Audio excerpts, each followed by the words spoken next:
¿Cuál es el misterio sin resolver que más te aterra? La desaparición de Marilyn Bergeron. Marilyn Bergeron era una joven amante de la música, políglota y muy sociable, a quien le encantaba salir de fiesta. En 2005, se mudó desde la ciudad de Quebec a Montreal, aparentemente en busca de nuevas oportunidades y experiencias. Pero un par de años después, algo cambió. De repente, Marilyn regresó a la ciudad de Quebec para vivir nuevamente con sus padres. Desde el primer momento, su familia notó que algo andaba muy mal. Marilyn se mostraba profundamente afectada, como si hubiera vivido algo terrible, pero se negaba a contarles lo que le había pasado. Cuando su madre le preguntó si sus problemas tenían que ver con una relación amorosa, drogas o deudas, Marilyn lo negó todo. Entonces la madre fue más directa y le preguntó si había sido agredida. Marilyn no dijo una sola palabra.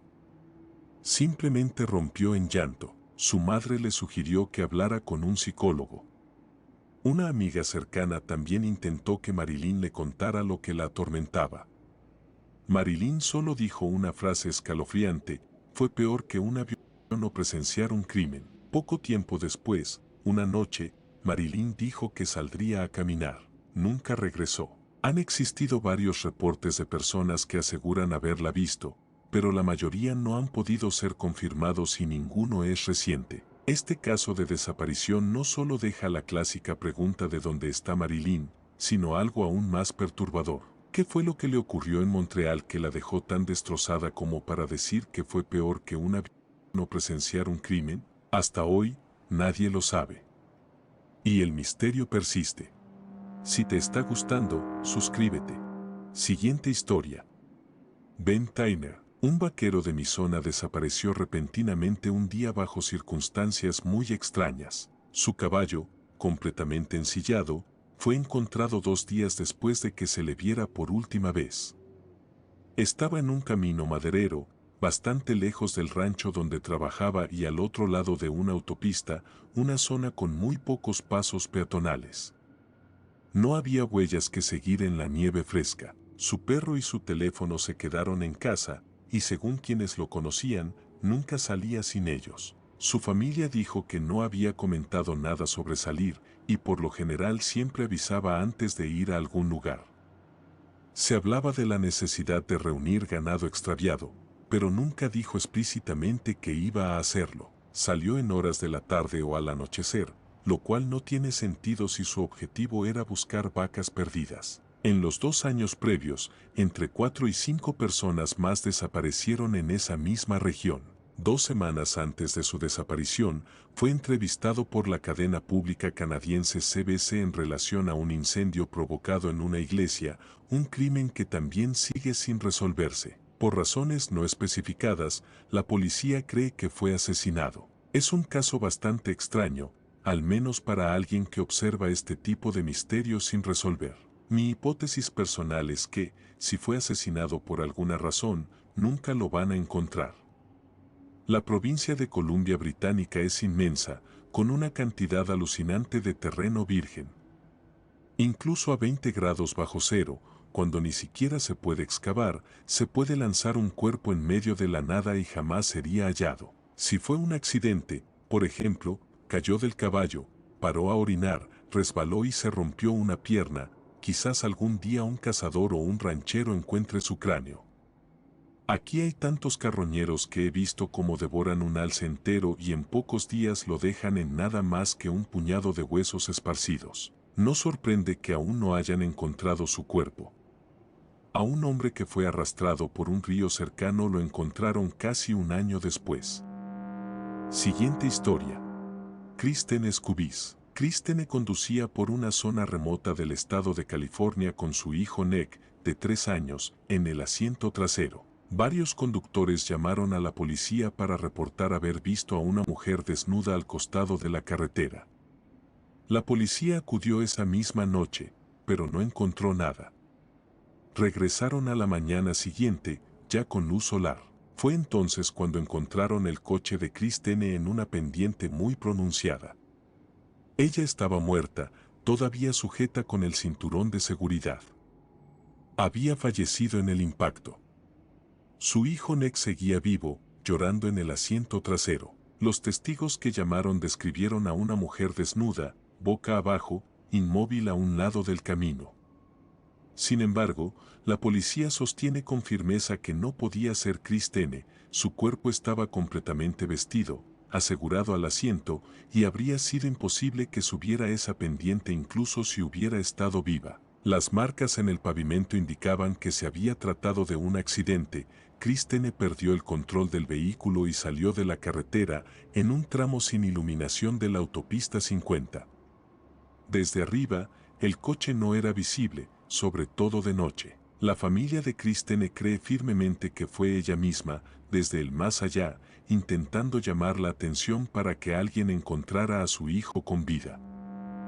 Siguiente historia. Uno de los misterios sin resolver más perturbadores que he leído es el conocido como el caso de los niños yemenitas desaparecidos. Entre finales de la década de 1940 y principios de los años 1950, miles de niños judíos yemenitas fueron llevados a Israel como parte de un esfuerzo por integrar comunidades judías del Medio Oriente al recién fundado Estado de Israel. Pero algo muy oscuro ocurrió. A muchos padres se les dijo que sus hijos habían muerto, normalmente mientras estaban en hospitales u hogares temporales. Sin embargo, la mayoría nunca vio los cuerpos ni recibió una explicación clara sobre cómo o por qué murieron. Lo que hace que este caso sea especialmente inquietante es que con el tiempo surgieron pruebas y testimonios que apuntan a operaciones gubernamentales encubiertas. Se sospecha que no solo niños yemenitas, sino también algunos niños de origen europeo, principalmente askenazíes, fueron arrebatados a sus familias y entregados en adopción o reclutados como huérfanos para labores encubiertas. Una teoría muy repetida entre los afectados es que el gobierno podría haber utilizado a algunos de estos niños en programas secretos de entrenamiento para espionaje, considerando que los niños de origen yemenita podrían mezclarse mejor en países árabes por su apariencia física y lengua materna. A lo largo de los años se han abierto múltiples comisiones de investigación, pero ninguna ha podido ofrecer respuestas concluyentes, y muchas familias siguen sin saber qué ocurrió con sus hijos. El gobierno israelí ha reconocido recientemente parte de su responsabilidad en lo sucedido, y ha desclasificado algunos archivos relacionados con el caso, como se menciona en la página de Wikipedia sobre el tema. Pero la mayoría de los documentos permanecen censurados o son incompletos, y muchas preguntas siguen sin respuesta. Las familias siguen luchando por la verdad y por justicia, y el caso sigue siendo una herida abierta en la historia moderna de Israel.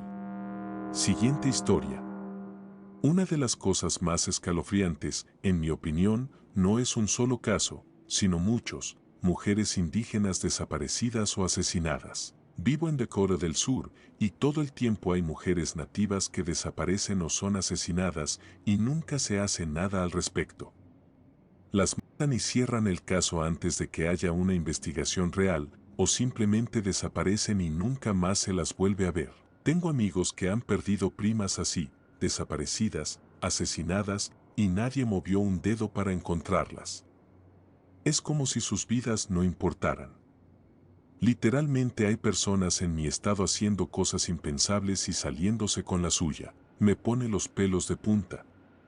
Estoy casado con una mujer nativa y, por todo lo que sé, jamás dejo que mi esposa o mi hija salgan solas. Siguiente historia. El caso de los asesinatos de Interkaifeck en la década de 1920, en Alemania, es uno de los crímenes sin resolver más perturbadores y extraños que se conocen. Las víctimas fueron Andreas Gruber, su esposa Casilia, su hija Victoria, los dos hijos de Victoria, también llamados Casilia y Joseph, y la empleada doméstica María Baumgartner. Todos fueron asesinados de manera violenta con un arma similar a un hacha. Los homicidios ocurrieron durante la noche. 4 de las víctimas fueron llevadas o forzadas a salir al cobertizo de herramientas de la granja, donde fueron atacadas. Las otras 2, Joseph y la empleada María, fueron asesinadas mientras dormían en sus camas. Uno de los detalles más inquietantes del caso es que, según las pruebas, el responsable o responsables permanecieron varios días en la propiedad después de los crímenes.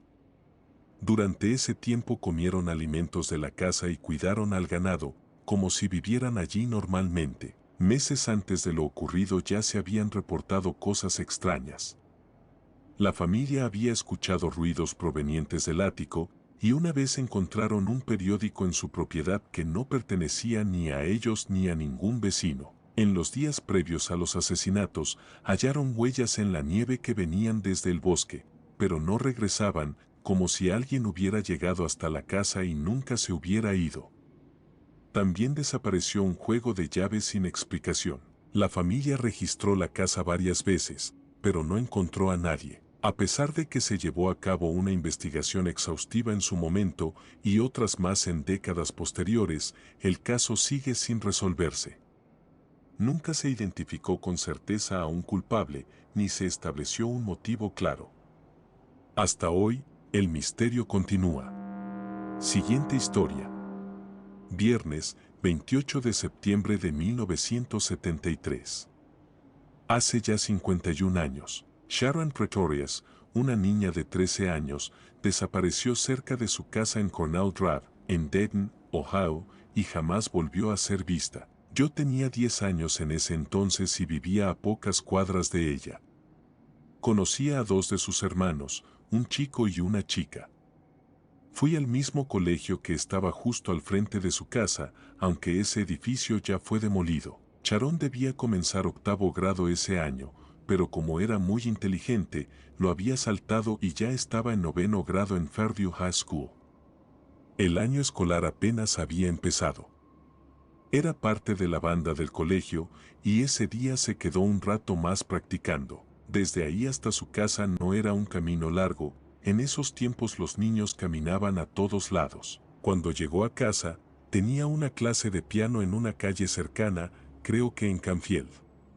Terminó la clase, corrió a su casa, entró y tomó su libreta para cobrar a los suscriptores del periódico que repartía por las mañanas, el Journal Herald. Al salir, cruzó a uno de sus hermanos en el jardín y le dijo que iba a hacer las cobranzas de su ruta. Él le respondió que estaba bien, y Sharon se fue. Eran aproximadamente las 5 de la tarde. Nunca más volvió a ser vista por su familia. Unas horas más tarde, su madre llamó a la policía, ya que Sharon debería haber terminado mucho antes.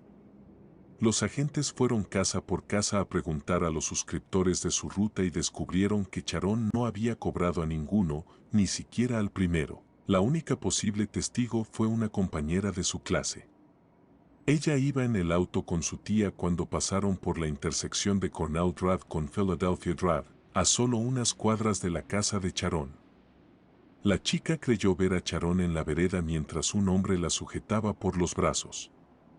Según dijo, parecía que ella intentaba soltarse. La tía dudó, pensó que podía ser su padre y que tal vez Sharon simplemente estaba haciendo un berrinche. No dieron la vuelta para verificar.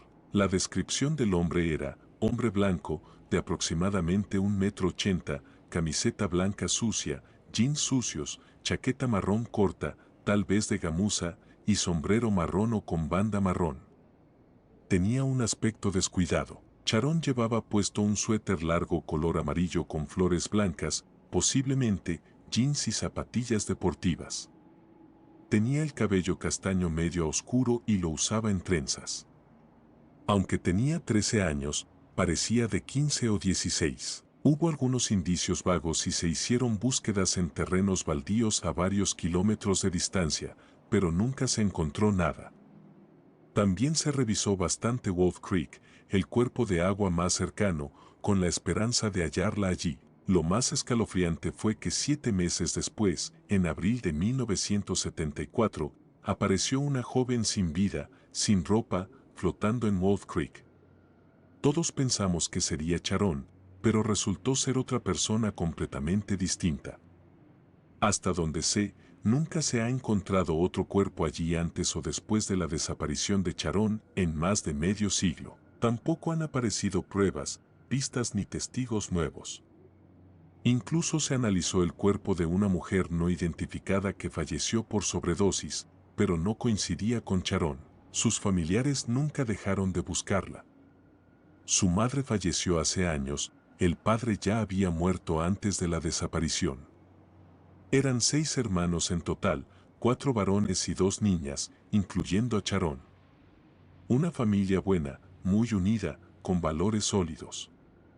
Jamás se la consideró una fugitiva. Todos coinciden en que fue llevada por alguien, y desde entonces desapareció por completo.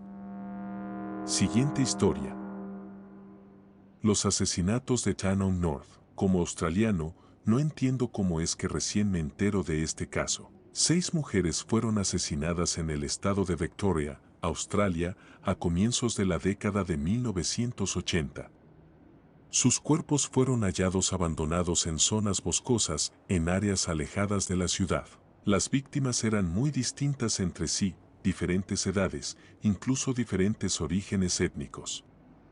Lo único que tenían en común era que todas eran mujeres y que 5 de ellas fueron vistas por última vez cuando iban a tomar un autobús. La sexta fue vista por última vez en la calle, frente a la casa de una amiga, así que también es posible que haya intentado tomar transporte público. Hubo un sospechoso clave, un hombre conocido por ofrecerle viajes a mujeres en esa zona, pero siempre insistió en su inocencia.